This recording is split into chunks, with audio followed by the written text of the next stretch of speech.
One example in the report is a father convicted of severely injuring his young baby, who went home after leaving prison.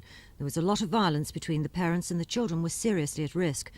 It only ended when the father was sent back to prison on a totally unrelated charge.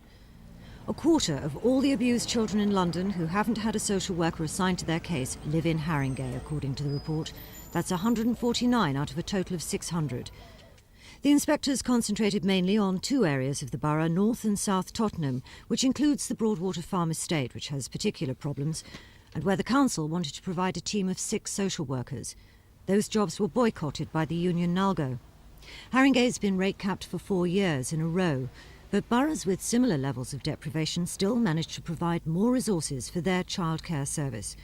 The report says that when they carried out their survey, the department was in a crisis situation made worse by the union's action, which meant Haringey couldn't guarantee its legal responsibility to monitor high-risk cases of child abuse.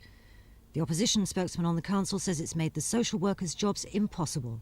We have a new director of social services who's just come, and he is unsupported because there has been 100% turnover of senior management staff in the last year.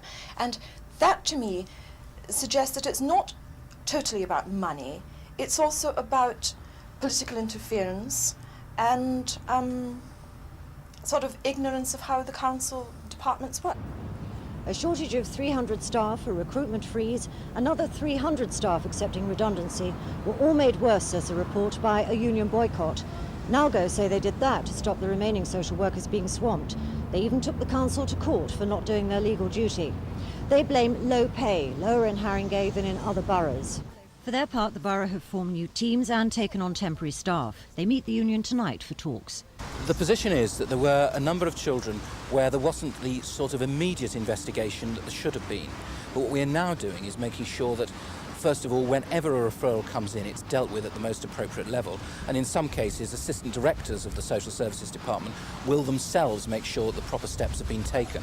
So I'm fairly confident that even if the industrial action from the social services workers continues, we will be able to take on those cases. Today's is the first in a series of reports which will build a picture of provision, or the lack of it, in London for children at risk of being abused. Tricia Ingram's Thames News.